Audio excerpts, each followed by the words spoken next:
Hola, buenas tardes para todos, para todas. En este video de Historia Argentina Independiente vamos a ver el último tema, la última clase de este 2020. Así que vamos a comenzar. Ya me imagino que están todos cansados, con ganas de comenzar las vacaciones, pero bueno, como les dije, todos estos videos que voy subiendo a YouTube y que ya quedan, le van a quedar para hacer el trabajo, para estudiar, para los finales. Así que, bueno, hoy entonces vamos a ver, en relación con el video anterior, vamos a terminar de ver el eje 2, en el cual hoy vamos a ver la caída definitiva de Rosas, cómo derrotado en la famosa batalla de Caseros, y la inmediata organización nacional, que se reflejó en la sanción de la Constitución en el año 1853, sin Buenos Aires. Ya vamos a ver por qué, y hasta ahí vamos a llegar. Quedará para el año que viene ver la década del 50 hasta el 60, hasta que se reunifica la Argentina, y después, bueno, el periodo ya conocido como presidencias históricas. Hasta ahí quiero llegar, a ver si podemos llegar hasta el 80, lo estaría, teniendo en cuenta todo lo que pasó, más que satisfecho. Así que bueno, al menos en esta materia, que es un poco más corta que América, ahí sí que estamos atrasados, pero no importa. Bien, como ustedes saben, vieron en la última clase, tras el bloqueo anglo-francés, Rosas parecía directamente invencible, ¿no? O sea, no solamente podía vencer a sus enemigos internos, a algún gobernador o algún hacendado, algún unitario dando vueltas, sino también fue capaz de afrontar la invasión extranjera de las dos potencias más importantes del mundo en ese entonces, y también resultó victorioso. Así que bueno, su autoridad era prácticamente incuestionable, pero en la década de 1850 la oposición a Rosas, es decir, quién va a estar a cargo de comandar el final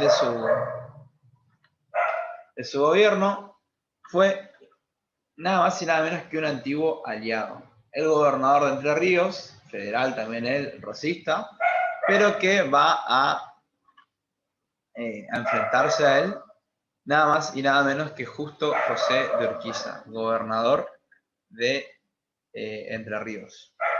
Nosotros habíamos visto, si recuerdan, en la clase que vimos sobre economía, cómo Entre Ríos, de las provincias del interior, o sea, sacando Buenos Aires de la provincia del litoral, había basado su crecimiento económico en la ganadería, y sobre todo en la posibilidad que tenía de comerciar, por su ubicación geográfica, con Uruguay y con el sur de Brasil.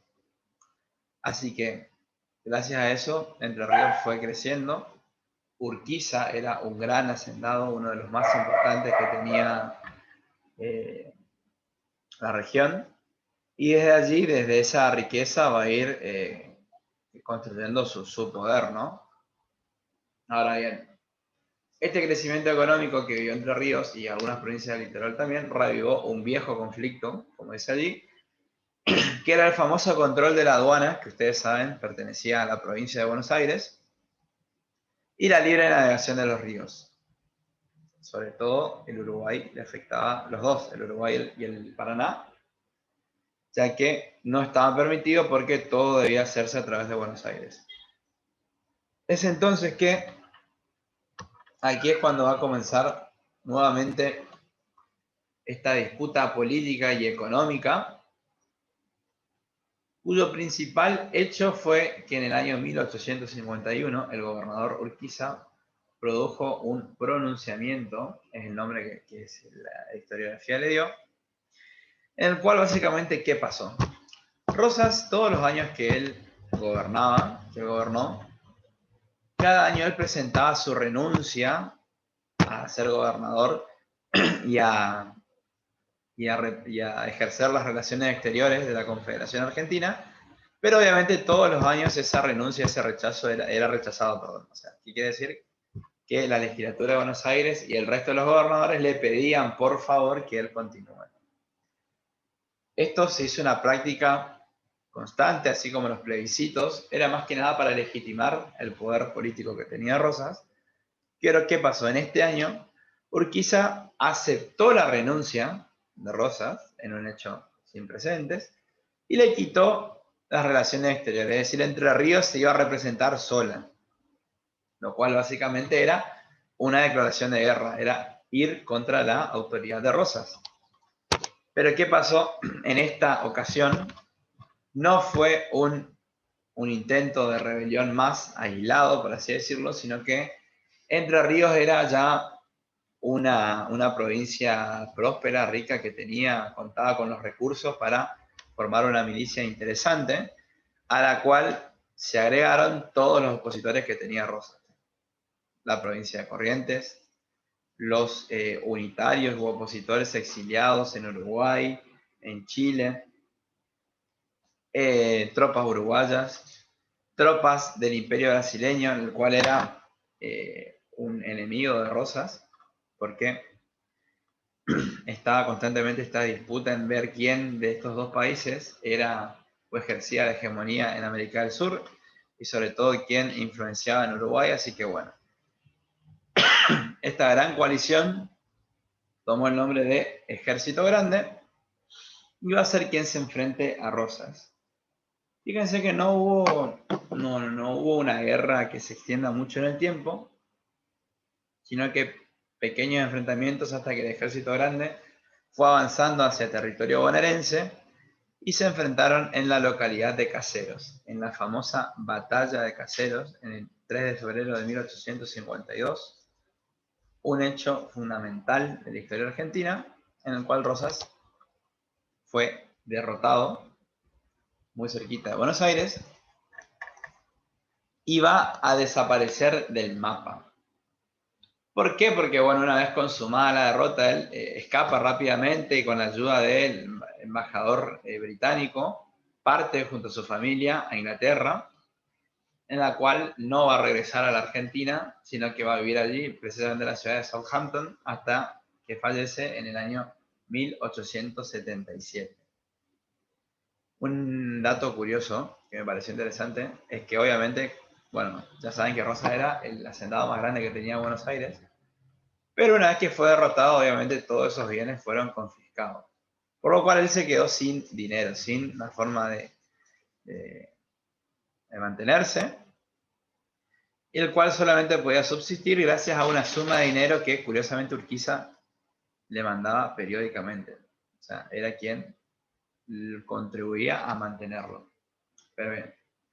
Derrotado Rosas, Urquiza se convirtió en el hombre fuerte de la política argentina y desde la residencia de Palermo, que era el lugar donde estaba la residencia de Rosas y era prácticamente la casa de gobierno, vamos a decirlo, desde allí comenzó a gestionar la organización definitiva del país, que era por ahí lo que más le quitaba el sueño.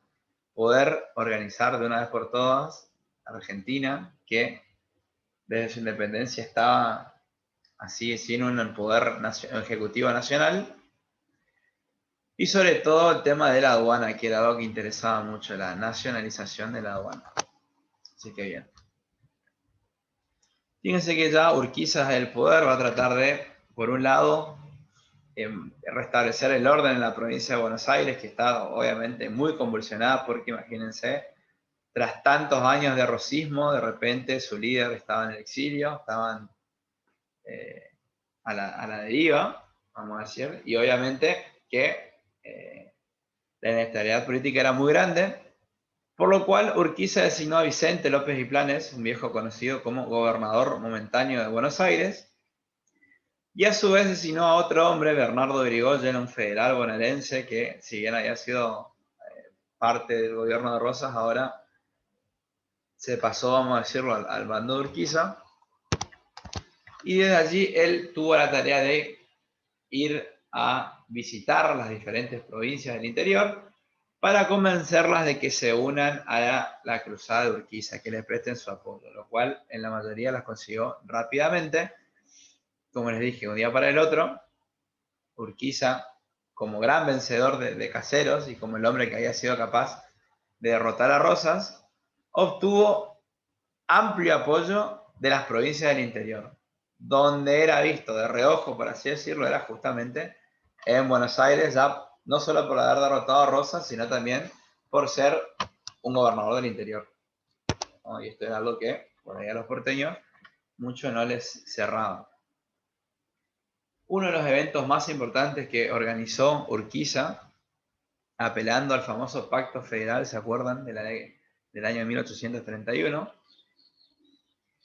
que establecía que en algún momento había que fijar una fecha para un congreso constituyente que organice el país. Bueno, Urquiza convocó, como dice allí, a una convención nacional a realizarse en San Nicolás de los Arroyos, una localidad allí cerca, hoy en día está en el límite entre Buenos Aires y Entre Ríos. ¿Por qué es muy importante esto? Porque en esta convención de San Nicolás se van a sentar las bases de la futura constitución. A esta convención tenían que asistir todas las provincias, tenían que mandar representantes. Como les dije, el resto de las provincias del interior aceptaron con gusto. Buenos Aires estaba ahí muy reticente a someterse a la autoridad de Urquiza. Y también hay que tener en cuenta cómo, obviamente, con la derrota de Rosas, regresaron a la Argentina muchos exiliados, muchas personas que también participaron de la generación del 37, como vimos, y sobre todo acá deténganse en estas dos personas, Bartolomé Mitre y Valentín Alsina, que se van a meter de lleno en la historia política de este entonces. Ya vamos a ver por qué. Porque obviamente Buenos Aires estaba, como les dije, en una gran conmoción. Se había ido Rosas, Vicente López de Plana, el gobernador, que había sido designado por Urquiza, y había dos grupos claramente bien diferenciados. Por un lado, quienes, apoyaban a Urquiza y a su proyecto de tratar de organizar la Argentina tras tanto tiempo, pero después estaba el sector mayoritario de los porteños, quienes desconfiaban de Urquiza, quienes lo veían a Urquiza como un líder similar a Rosas, pero de otro tipo, del interior, y sobre todo la subordinación de Buenos Aires frente a las provincias del interior. Y esto es algo repetitivo en la historia argentina, que prácticamente debe seguir hasta el día de hoy. O sea, en la conciencia porteña de ese entonces, de toda esta élite política, no concebían que Buenos Aires esté en un pie de igualdad con el resto de las provincias. Entonces, ahí es donde estaba el problema. ¿Cómo Buenos Aires va a aceptar todas las condiciones que quería imponer Urquiza, ¿no? Entonces, ahí es donde va a comenzar los conflictos y donde va a surgir, vamos a decir, un sentimiento porteño. No digo bonaerense porque la campaña o el interior de la provincia de Buenos Aires estaba a favor de Urquiza. Esto fue algo más de la ciudad y sus alrededores. Quienes, ya vamos a ver cómo van a tratar de ir a través de la prensa, como dice acá. La prensa era un lugar que estaba obviamente totalmente censurado por Rosas, era la única prensa que existía a favor de él, pero ahora con la derrota